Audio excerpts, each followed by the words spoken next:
వీళ్ళు ఈరోజు సినిమా గురించి మాట్లాడుతూ పవన్ నువ్వు ఆ రోజు మాకు వచ్చావు, ఈరోజు మీకు నిలబెడతాం. నేను చెప్తున్నా వాళ్ళు వేసిన పోస్టర్లు. ఓకే అరే బాబు ఆయన వాళ్ళ ఒకళ్ళ నిలబడతారంటే నువ్వేట నమ్మినావు?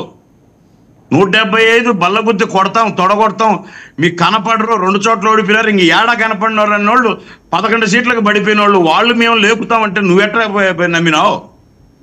వాళ్ళు లేపుతారని. నువ్వు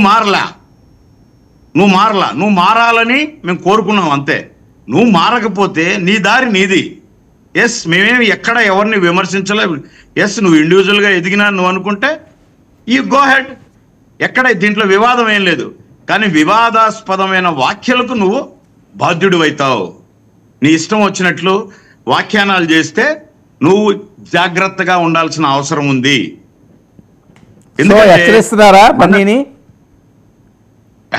నేను బెదిరించడం ఎందుకు సార్? మావాడు, మా మేనల్లుడు, మెగా కుటుంబంలో మేమంతా మా అల్లుడు కదా సార్. మేము చెప్పు, మెగా మేనల్లుడు అనే అతను స్టార్ట్ అయినాడు తెలుసా మీకు? మొదటి క్లాప్ షాట్ లో కూడా రాష్ట్ర స్థాయిలో ఉన్న చిరంజీవి అభిమానులు అందరూ ఉన్నారు. ఫస్ట్ క్లాప్ ఏదైతే అరవింద్ సార్ స్పెషల్ గా పిలిచి మన బిడ్డను వేస్తున్నాడనే టాప్ 13 డిస్ట్రిక్ట్స్ నుంచి టాప్ 20 మెంబర్స్ లో ఉన్నప్పుడు నేను ఉన్నా. బన్నీని హీరోగా చేస్తున్నామని చెప్పి క్లాప్ కొట్టినప్పుడు, ఆయన స్వీట్ ఇచ్చి మీ అందరి అభిమానాలు కావాలి, మెగా అభిమానులు కావాలన్నప్పుడు ఉన్నా. మరి చెప్తున్నాం ఆ రోజు పేరు డిసైడ్ చేసిందే నేనే. ఫస్ట్ మాట్లాడించినప్పుడే నేను. నాగేంద్ర గారు మీ సినిమా చూసారా? పుష్ప 2 సినిమా చూసారా మీరు? పుష్ప 2 సినిమా చూసారా? 100% చూడలేదు సార్. ఓకే, కాదండి, ఇప్పుడు ఇవి వచ్చి నిజమేనా ఇంతకీ డైలాగులు? ఇప్పుడు దేన్ని నమ్మలేము, సోషల్ మీడియాలో వచ్చేవి ఉన్నాయా? అసలు సీన్ లో ఉన్నాయా? నేనైతే చూడలేదు, నేను పెద్దగా సినిమాలు అవి చూడను. అంటే నేను ఉన్నాయా లేదా కాదు సార్. అప్పుడు మీకు వచ్చిన ఇన్పుట్స్ ఏంటి? మీకు వచ్చిన ఇన్పుట్స్ ఉన్నాయట? 100% ఏదో జపాను అట్లా ఇప్పుడు ఫైటింగ్ లో ఏదో మాట్లాడతారు అని విన్నాను. నేను కూడా క్లారిటీ లేదు. నేను ఉన్నాయా అనేది కాదు, ఇది ఒక్కటి కాదు, 4-5 డైలాగులు అట్లే ఇండైరెక్ట్ గా ఉన్నాయి అన్నారు. Okay, no problem. ఎందుకు మీ సినిమాలో లేవేంటండి డైలాగుల కోసం? కాదు, మీరు మీ సినిమాలో లేవా? అప్పుడు జగన్మోహన్ రెడ్డి గారిని అంట అప్పుడు పెద్దగా వేయలేదు కదా. నేను ఈ రోజు ఒక విషయం చెప్తున్నా. తనకు జన్మనిచ్చిన తండ్రి కంటే ఒక వ్యక్తిని ఆరాధ్య దైవము అని చెప్పి ఆ ఫోటో పెట్టుకొని బైక్ వచ్చి ఈరోజు నువ్వు నిజంగా నీ మనసులోనో నీ వాళ్ళలో ఒకవేళ అలా అనుంటే నీ పతనం ఈ క్షణం నుంచి స్టార్ట్ అయినట్టే అని చెప్తున్నా. ఓకే, అంతే. ఇప్పుడు లెట్ మీ ఫినిష్.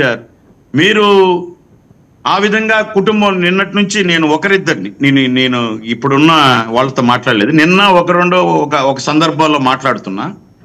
నాకు తెలిసి వైసీపీ కొంతమంది వాళ్ళు కూడా నా డిబేట్లో ఏం చెప్పారంటే, లెట్ మీ ఫినిష్ ఒక లాస్ట్ 30 సెకండ్.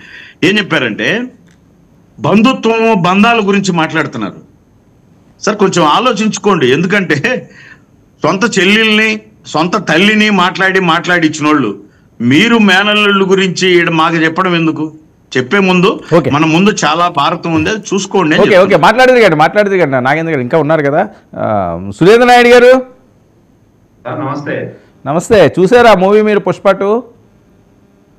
నేను మామూలుగా సినిమాలు పెద్దగా చూడను సార్. సరే, మీ సపోర్ట్ ఎవరికండి? వైసీపీ సపోర్ట్ పుష్ప 2 కట. వీళ్ళేమో ఎవరు ఫోటో పెట్టుకుని వచ్చావు స్వామి మచ్చ అని చెప్పి వీళ్ళు ముద్దుగా అడుగుతున్నారు.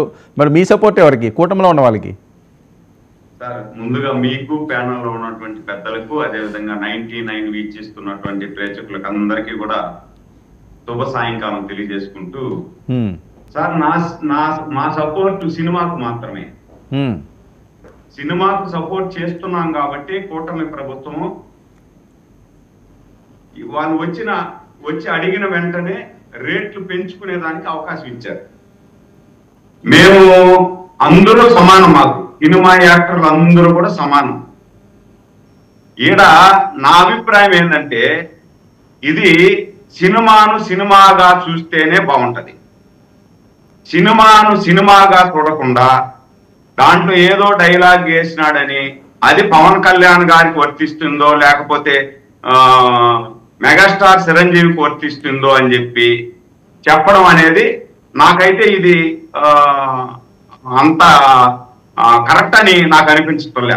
ఒకటి, దీంట్లో ఇది అయినా కాకపోయినా వైసీపీ వాళ్ళు దీన్ని ఏం చేస్తున్నారు అంటే వాళ్ళకు ప్రజల్లోకి వచ్చే